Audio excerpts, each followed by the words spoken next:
Hello， 大家好，我是宇哥。今天呢，我们来讲森特亚利。你相信世界上有外星图书馆吗？这里呢，人类能够获取从古至今，从地球到外星宇宙和生命的一切知识。只是这里呢，只有很少能够回溯到外星的幸运儿才能够找到。有些人甚至能与外星人调到同一个身体频率。那神奇的回溯催眠还会发生多少宇宙中的秘密呢？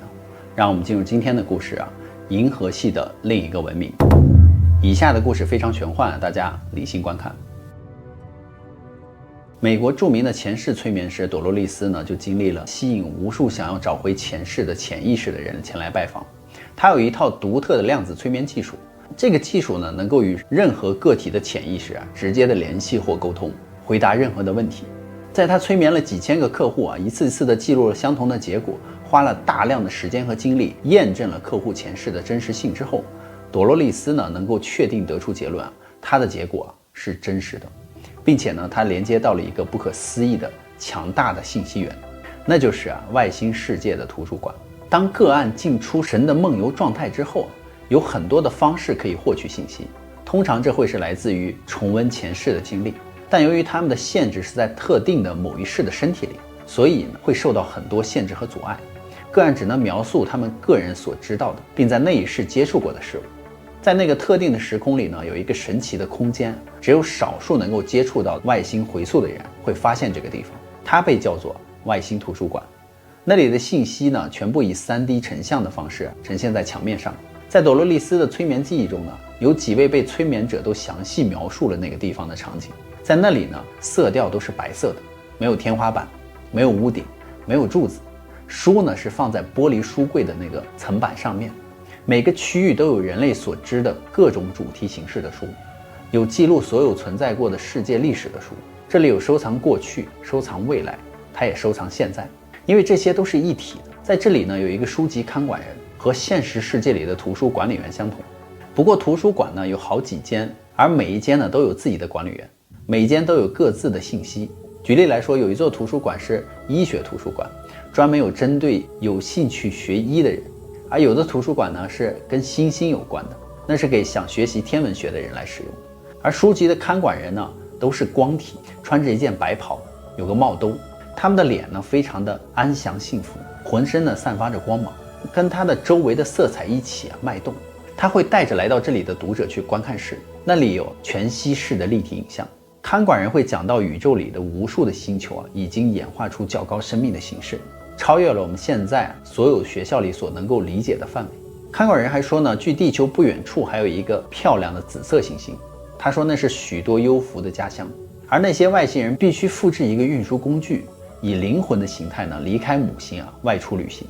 当他们靠近地球大气呢，他们就必须在一个运输工具里面显现，而那基本上就是我们现在所称的宇宙飞船了。这就意味着外星人是在进入地球大气之后才创造出宇宙飞船。因为地球的密度和振动的性质跟他们的星球是很不一样的。那个星球的位置跟猎户座有关，在他们的母星上呢，他们没有实质的身体。当他们来到地球时呢，由于频率的不同，他们便用一种像是身体壳的东西罩住自己，好让自己呢可以在这个振动频率中运作，也就是一层人类的躯壳。他们试着让自己看起来呢更像是人类。一位幸运的被催眠者就问了图书管理员几个问题，并得到了答案，被朵洛丽丝记录在案。看管人对太阳系中存在的宇宙生命做出了一些解释。他就说呢，在地球生命结束之前，人类会发现这个太阳系呢有16颗行星，大约呢在2040年将会发现一颗巨大的行星，在公元3000年左右呢又会发现一颗行星，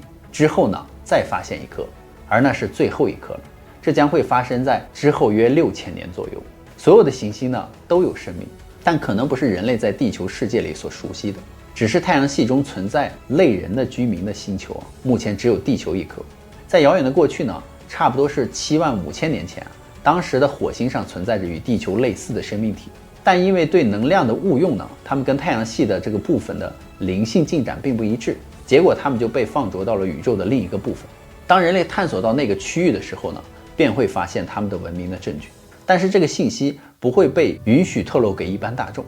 所有的行星上都有灵魂存有，这些行星的灵魂大多呢有着比地球人更高的振动频率。对他们来说呢，到地球是必须降低频率，所以是很痛苦的事情。这也是为什么他们不常在地球层面以人的形体出现。而现在来地球的那些宇宙飞船和外星生命有许多是来自于金牛座和天狼星的，跟地球人呢本是同源。不过也并非所有来自地球以外的生命都是正面的，有一个群体呢是带着敌意而来，不过他们是少数的。这些外星人呢普遍有爬虫类的特征，眼睛很像是爬虫类，他们最初是透过爬虫类演化的，有很大的眼睛，长条状的瞳孔。他们不是真的有鼻子，但是有鼻孔。他们的嘴巴呢事实上很小，也不像人类那样吃东西，而是吸进某种能够帮助他们生存的要素。根据物种的不同呢，手指根数、皮肤的毛发都是不同的。3根手指呢，有一些是雌雄同体，男性和女性都能够孕育后代。它们看起来呢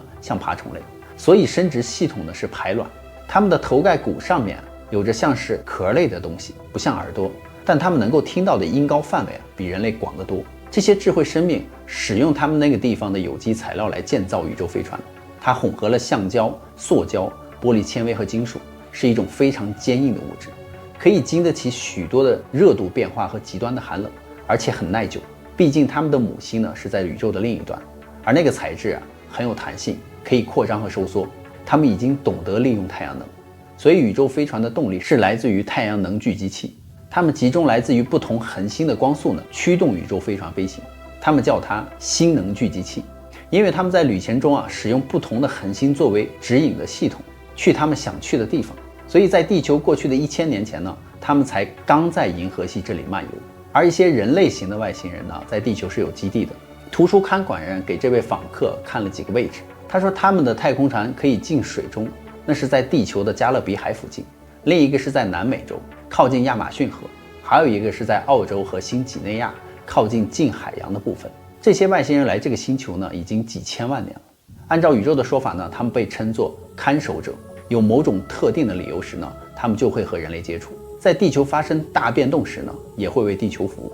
不过有2艘爬虫类型的外星人宇宙飞船呢，曾经在地球坠毁，一个靠近亚利桑那州的沙漠，另一个呢是在印度洋。在1997年，一名 FBI 特工呢，也曾经参与了对发生在亚利桑那州凤凰城附近的 UFO 坠毁事件的调查。最后的结果自然是不能让公众满意。看管人说，那是因为怕引起人民的惊慌，所以呢没有把事实的真相信息透露给一般大众。而宇宙飞船呢，有时出现在地球各处，像是在收集能量或水。事实上呢，他们是在替电厂充电，并接收通讯能量。当他们出现在跟通讯以及动力有关的各种设备上空的时候呢，他们也在监视人类的通讯、电子容量和核动力。这些外星人的演化太先进了，可以说人类还在上幼儿园，他们已经到了大学的程度。这也就是他们大多不回应人类发出的宇宙生命呼唤信号的原因，因为人类还没有准备好嘛。因此呢，这些看守者曾协助塑造人类，他们过去确实帮助了这个星球上的生命成型，并协助生命进化到了较高的一个程度。他们现在仍然在协助人类进化，并试图创造出更完美的人类身体。他们在人类对疾病的免疫和抵抗力方面正在努力，而本质上呢，这个基因工程的意图呢，就是要创造更完美的身体。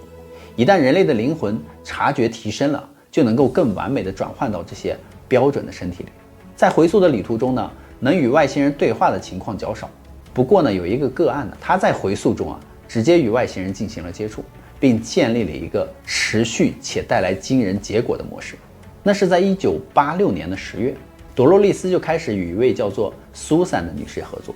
起初她只是想要找回到身体过敏的原因，疗程也非常成功。但是在接下来的疗程中却意外地出现了外太空的外星人，完全出乎意料。在一次前世回溯中呢，大约是在1930年左右，苏珊就说自己看到了一个计算机部门，这里有些生物他们好像在监看着什么，那里面有很大的地图，而地球的海洋和各大洲发生的事情都一清二楚，那自然是不算是很新奇。那接下来苏珊突然就陷入了停顿，片刻之后他就说他正在与他们进行接触，他们在扫描他的身体，一个全白的外星人在注视着他，用心电感应与他进行了沟通。说完这些他的声音就完全变了，很低沉且机械化，是苏珊从来没有发出过的声音。朵洛丽丝当时就吓了一跳，这是从来没有出现过的情况。而这种声音呢，也绝对不是他潜意识里发出来的。于是苏珊持续用这种声音与朵洛丽丝开始了对话。他就说，现在呢，我可以给你部分的信息，不过我仍然在处理他口语的传递。但随着时间呢，他将能够为了短暂性的交流而更完整的移除自己的意识。朵洛丽丝马上就明白他正在直接与一个外星人进行直接的接触和沟通。用了一段时间适应之后呢，这个外星人简单的就给他描述了飞船上的计算机设备，接着就说了一段话。他说，你的星球上有人在实验反重力飞行器，但跟我们已经发展出来的层次不一样。他们从坠毁在地球上的飞行残骸中得到了一些想法。你们的空军呢，一直把这当成机密，知道的人很少，但他们已经在没有适当材料的情况下呢，尽可能的复制了部分碎片。他们目前只能够做到这样，要做对这件事情呢，还有好多的事情需要进化，而且一定要用到特定的材质才能够创造出这些特定的效果。这是我们选择此时与人类沟通，帮助人类呢用更快的脚步演进的原因之一。我们想帮助人类探索其他次元，更容易的旅行到其他的次元和星球。通过这段话呢，朵洛丽丝就清楚对方并没有恶意，他和之前的那个图书馆看管员的目的相同，都是想帮助人类得到新的发现。他告诉朵洛丽丝呢，他们的母星比北极星还要远，但是在那个方位直直的过去的第5颗星，名字的音译呢是森特利亚，它超越地球所在的银河系好多光年，可以说是来自于另一个银河系。而他们的时间认知呢与地球人也不同，也能够轻而易举地穿越许多光年。苏珊现在所在的位置呢是一艘宇宙飞船里面，二者的能量正在巧妙地融合。在此之前呢，也曾经有过1、2个人类被送到他们的星球或其他星球，而别的外星人呢也做过类似的事情，这也是很罕见的情形。但人类可以活着抵达外星的唯一方式呢，就是立刻上宇宙飞船并立刻送去母星。由于身体频率的不符呢，这旅程不会很舒服。然而有些人类渴望这事能够发生在自己身上，但一旦他们到了那里呢，有时他们并不如自己所预期的那么高兴。他们因为没有同类而感到孤独，对他们来说呢，刚开始是很有趣的，而且呢，会因为自己被选上而感到荣誉。但是就如大多数人一样呢，他们渴望有伴侣。人类被自己的情绪所包围，他们会感到较多的屏障，并因此呢，体验到所谓的寂寞。这可能会影响到他们不想活下去的一个程度。而朵洛丽丝就发问了，如果他们有这样的感觉，难道就不能把他们再送回来吗？外星人叹了口气说，大多数的人类很难经历一趟来回还活得下去，这对身体的系统是很大的破坏。他们不习惯在那种速度下旅行，通常一抵达呢，就需要医疗方面的立刻照顾。而有些人呢，甚至无法活着抵达。大多数人呢，只渴望身边有另一个人类也被送去那里，而不是自己呢被送回地球。如果那些人因为受教育而有足够的进步，那么他就可能有机会坐上宇宙飞船，学习如何控制飞船。但通常呢，他们也只能进行短途旅行，因为身体无法承受嘛。通常这类实验呢，他们就发现地球人最特殊的是情绪对身体的影响，因此他们搜集的主要就是地球人类的情绪信息。因为在他们看来呢，这里的生命不是很进化，情绪会对人类的身体造成巨大的破坏和混乱。而人类呢，必须学会如何用正面的能量自我鞭策，也要学习如何转化负面的能量。负面的能量是愤怒、嫉妒等类似的情绪，这是人类的堕落，它阻碍人类的进步。而正面的情绪呢，则鞭策人类前进。但整个星球要是有这样的一位领悟呢，会需要很长一些时间。而对于他们来说呢，外星人不会对这些情感执着，因此他们研究人类对于这些强烈的情绪着迷，只是因为呢，外星人体会不到。关于他们成立的外星基地呢，主要是研究外太空旅行、能量系统、医疗科技、食物储存和准备制作补充品。有传言就说这些基地在进行基因实验，但这个想法最初确实是来自于外星人。他们想创造更高界域的生物，具有实现多种成就的能力，意味着能够发展出一个新的人种——超级人类。而现在被实验的物种有很多，有的本质是机器人，他们没有智能；有的有一些情感或者是知识素养。但这些被创造出来的生物或不同的物种呢，有些已经被带到对这个事物比较能够接受的星球了，他们还没有被安置在地球上。而这些内容呢，是和地球上的一部分医生、科学家进行配合的，他们帮助外星人取得这些实验的结果，用来交换他们需要的自然界的材料。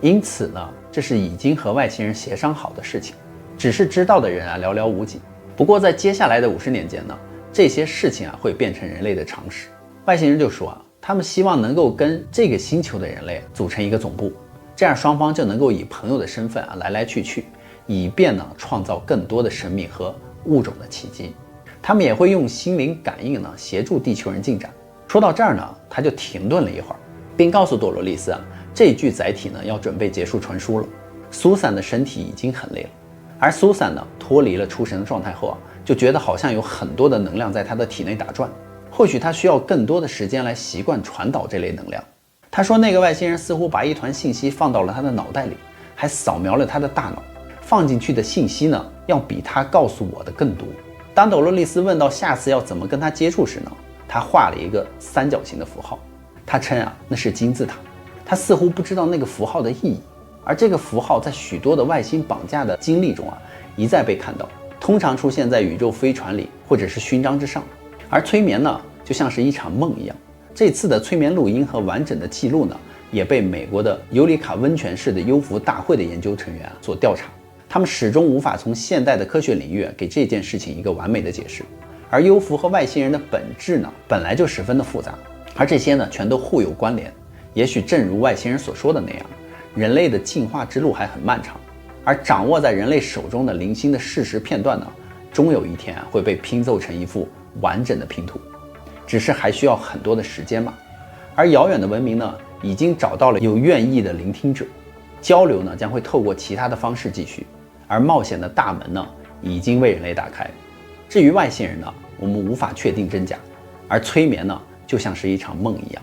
那么好了，故事呢宇哥也就讲完了。